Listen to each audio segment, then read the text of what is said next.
Tuesday, and if you know, I am a kindness ambassador. My face is shiny. I've been on the road the whole day. So on Tuesday, we're having kindness conversations, and this morning I knew what I wanted to speak about in terms of kindness. And when I was supposed to do this recording, I could not remember a thing. But um, I think one of the topics that are going to be touched at the Find Your Orange Branch and Connect is self-kindness. And it's something that I was reflecting on this morning in terms of finding purpose, in terms of being kind to yourself. And I realized that I personally have not been in a space where I'm kind to myself.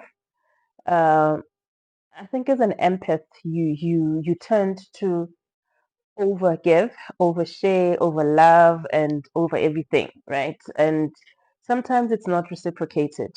Or sometimes you're just too much for people. Hey, it's one thing that I learned that in a season of isolation, there's times where you have to be alone. And sometimes we focus on the crowd that was with us during happy times, I guess, and you sort of feel that because I've been this to these people, I've shown them love, I've shown them this.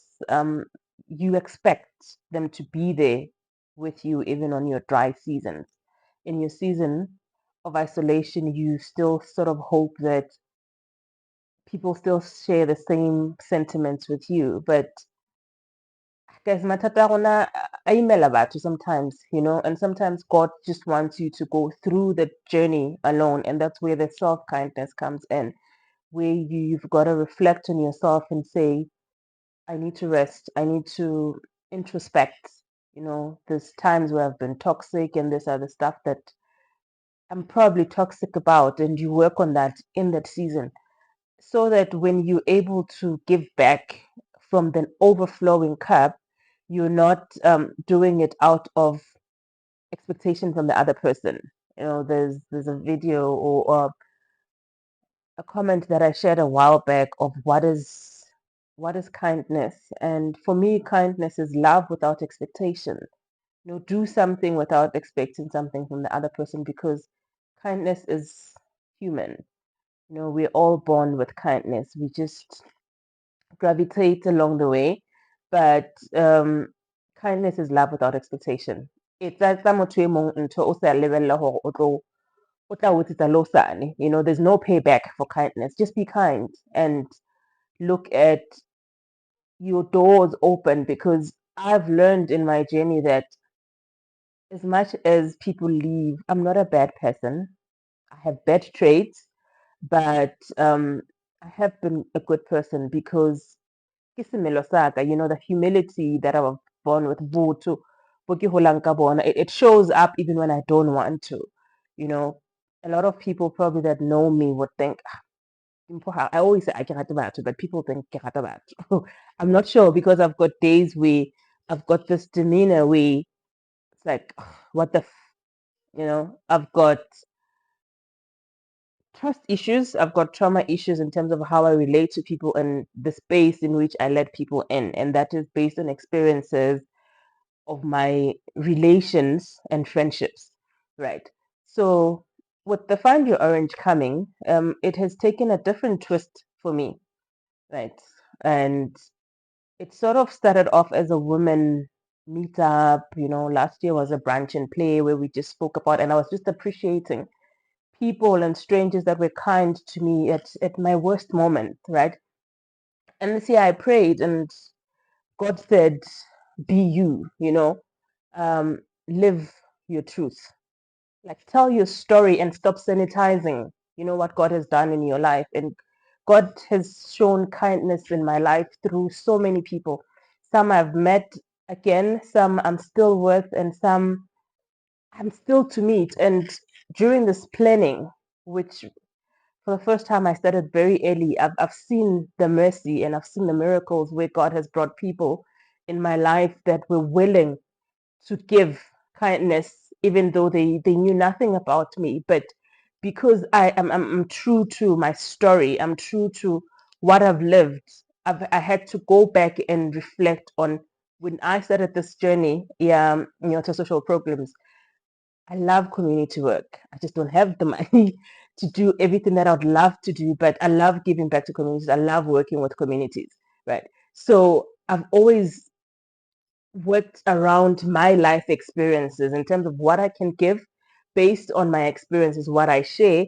And I've built collaborations and partnerships with people that I can always go back to and say, I'm working on one, two, three. Can you meet me or support this? And most times it's not the monetary assistance that we get. And that's where you see the kindness. Look at what I'm so to right. I've been wearing this because I was busy on a call, so I started wondering what the echo is about. I forgot to take it out. Bosotho bonana, guys. So it's one of those where you learn to go with the journey, go with the seasons, and I think consistency is something that also contributes to you being kind to yourself, because when you're telling your story and walking your journey, and the journey and the passion and the vision are all in alignment, this is where the vision all blended in this year. And I knew that I wanted to tell a story about kindness, because kindness has gotten me in places where I never in my entire life thought I would be. Kindness has made me meet people that were willing to give what I would not have normally given if I did not smile back, if I was not humble, if nekisa, nekiphamisitse ke ikgomosa at most times, I will say that. So Find Your Orange is teaching us about kindness. It is going back to the basics of saying "Motho ke motho ka batho," and we live in that life where just be kind, and that will repay you in many ways. It may come back to your children, may come back to your family. It may not come back to you, the person that gives the kindness. So even when you're kind to yourself, you're able to not overwhelm people, and just be content in the space where you're kind in your contentment. Even when you lack, you will see the glow, guys. It's that way God says, I will. You look at the promises that God has given and made, and you live in those promises, and kindness just flows. It comes through. And I'm saying we're working on the Find Your Orange soup kitchen campaign for July, and that is spreading kindness. And this is a collaboration with the Clementine Foundation. So the flyer will be up, and if you're looking to spend a day, it's not a Mandela Day kind of thing, because kindness is an everyday thing. It's not a once-off thing. So we're not doing this for Mandela Day. It's part of spreading kindness. We usually have soup kitchens in July with the Nyota Foundations, and would like to ask for your support. Matsoho, you can come and we spend the day with the people, celebrate birthday and type saying who is the founder, and party packs for the kids, and just spread kindness and love, and get to know and meet the Find Your Orange team and what we're doing. Collaborate with us in upcoming programs and campaigns, and we are looking forward to you reaching out to us and walking this journey with us and making our communities a better place. Much love.